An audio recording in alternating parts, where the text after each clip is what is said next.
Liz Hirsh Naftali, and welcome to Capital Coffee. I am very excited because today we have a wonderful guest, an amazing elected leader, somebody with incredible stories. And that's why we're doing this program, because there are so many elected leaders that have really incredible stories and are special people and are working really hard. And the reason for this podcast is not to speak with those elected leaders about politics and policy, rather about heart and humanity.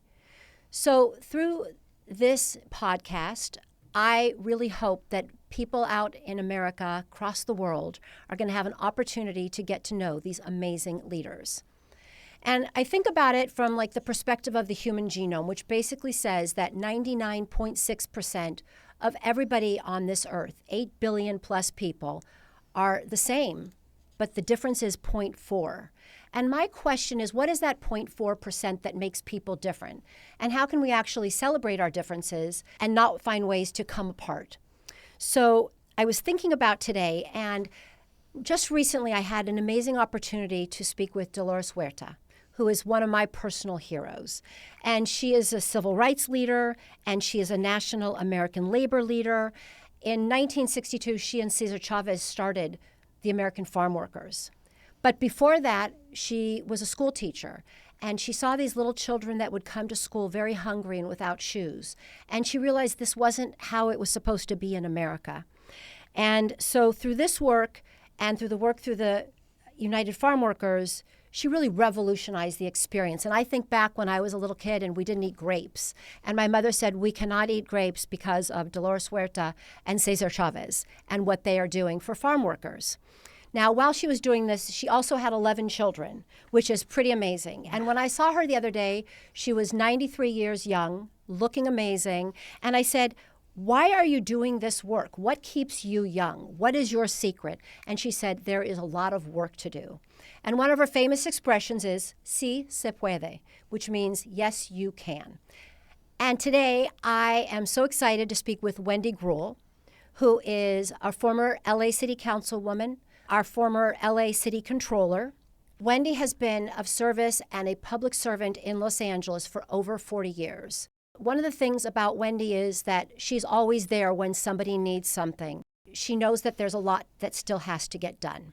We'll give you a little bit more background on Wendy, but first I want to say, Wendy, thank you so much for coming to have coffee on Capital Coffee.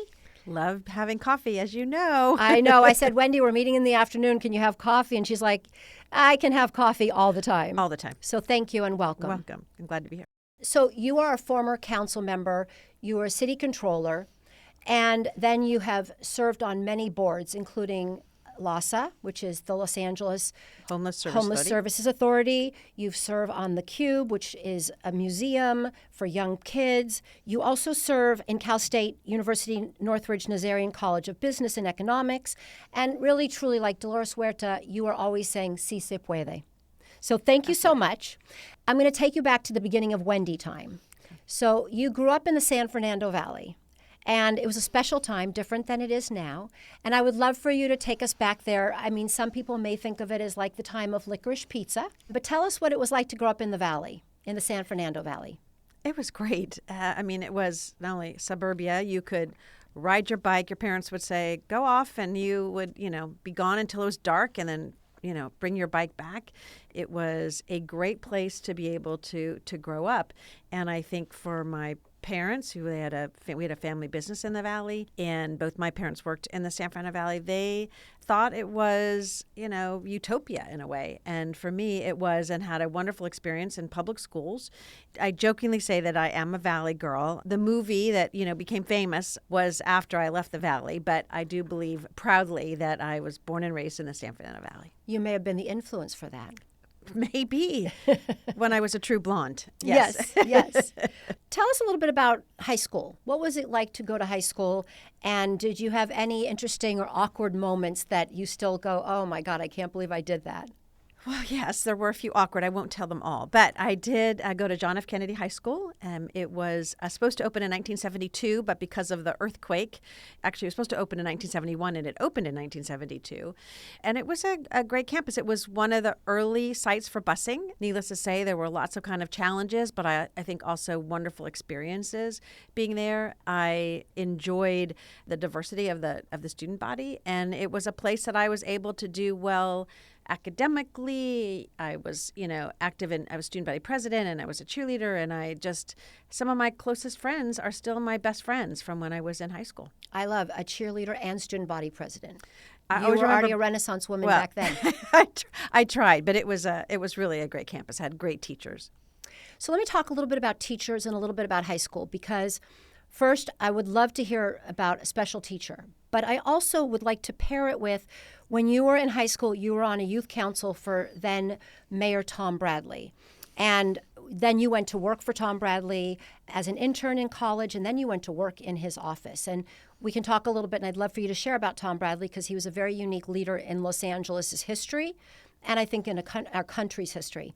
But I'm going to back up a second, because Mayor Bradley said, in a quote, he said about himself, "A loving, caring teacher took a liking to me. She noticed the potential and wanted to help shape it," which I know was very meaningful for him, but I think it's very meaningful for a lot of folks. And so perhaps, how did you get to be on the council, and what teachers were special? And I know that Mayor Bradley was very special for you.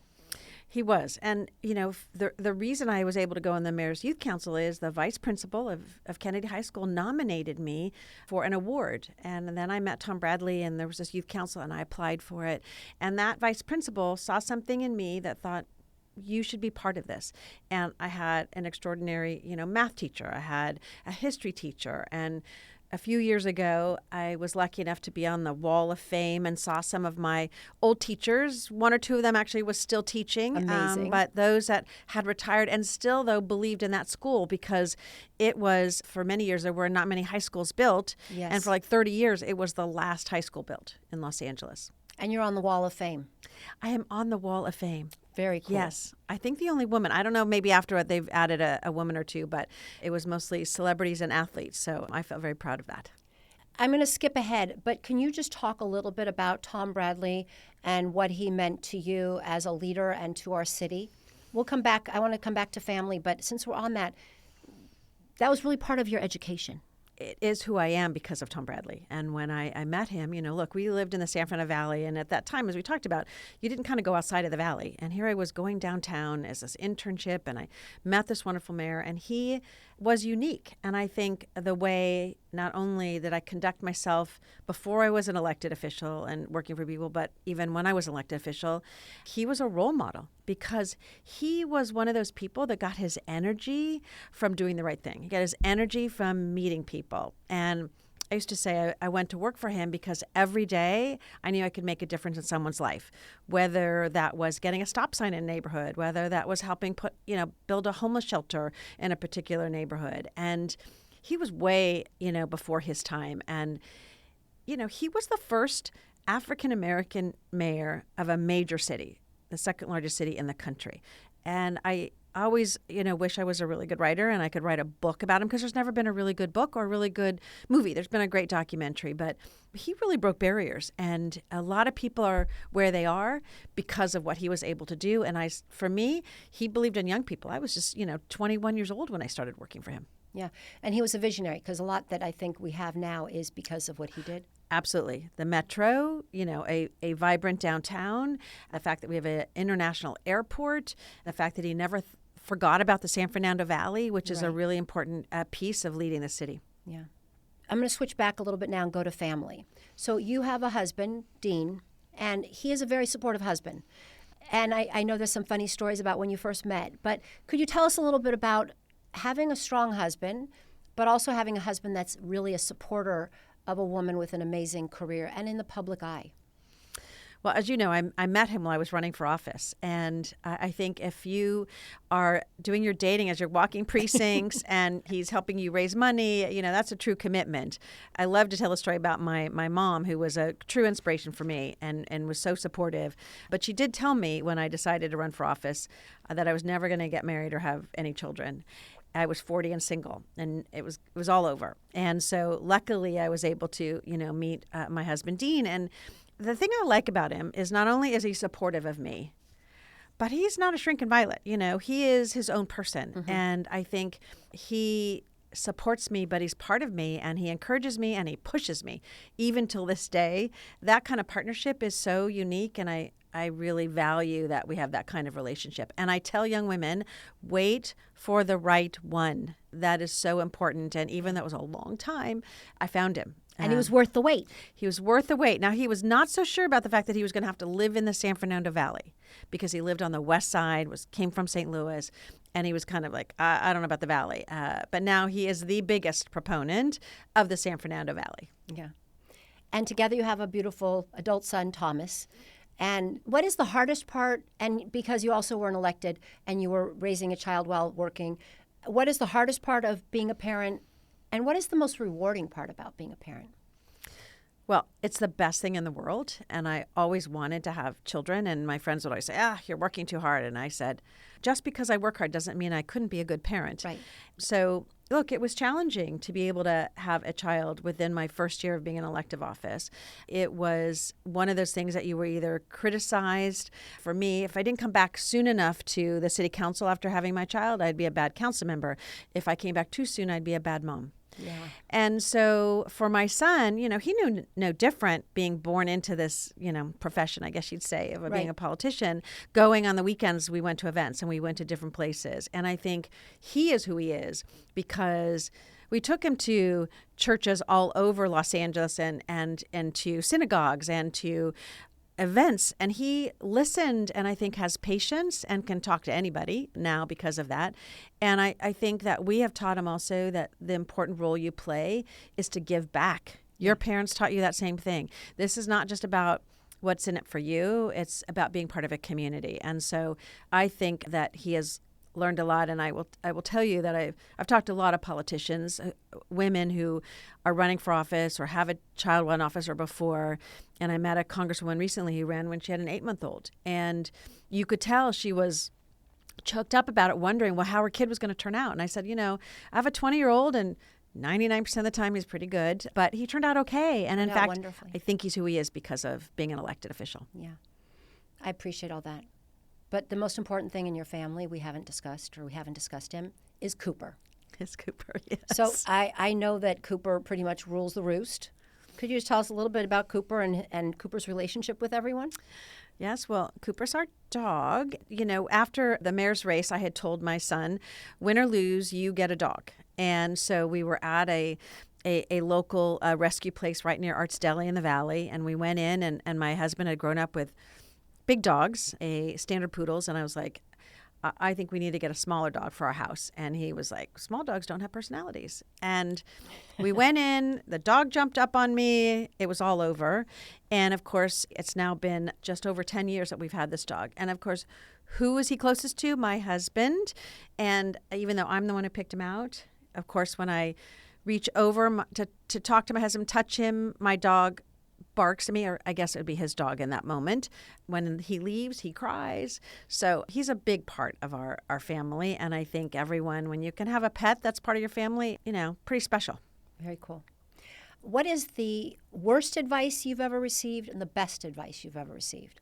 So I would say, part of the worst advice may have been from my mom, who said I'd never get married. Right. So that would probably be the worst. But I didn't get to tell you this part of it, which is on the day I got married, there was a big story in the Daily News that said, Greuel proves mom wrong. And I really appreciated that and have a picture of her reading it. But so that would be probably the worst advice, as well as not being able to win. Like, don't do it because you're not going to be able to win. You can't do it. So that would be the worst. The best and worst, I love this part of the story, which is someone who said when I decided to run, your friends will disappoint you and complete strangers will amaze you. Yeah. And that was hard to hear. And I thought, no, everyone's going to be there. And it really was true.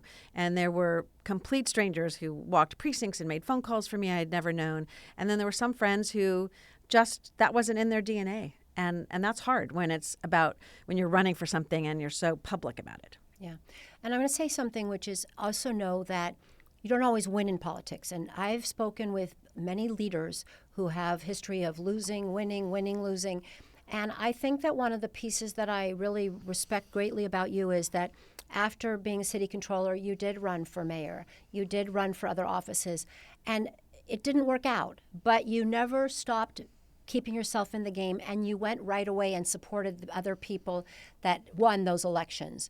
And I say that because I think that not everyone does it, but those who do it really show character and show strength and show why people are actually elected leaders, which should not be about themselves, but should be about the greater good. So I just wanted to point that out. I think that is a really good point, and I'm lucky enough to serve on the National Board of Emily's List, which helps women, run for office. And it's challenging because we're told you can't do it, it's not your time, it's going to be hard. And one of the stories that I'm embarrassed to talk about is the fact that when I was a senior in high school and they gave these awards, and one of them was lucky enough, it's most likely to be President of the United States. And so someone asked me, "Are you ever going to run for office?" And my response was, embarrassingly, no, I'm going to marry a politician. Ugh. And you cringe it's just when cringing. You think of it. Yes. It's cringeworthy. But unfortunately, at that time, we did not look at women as being the president.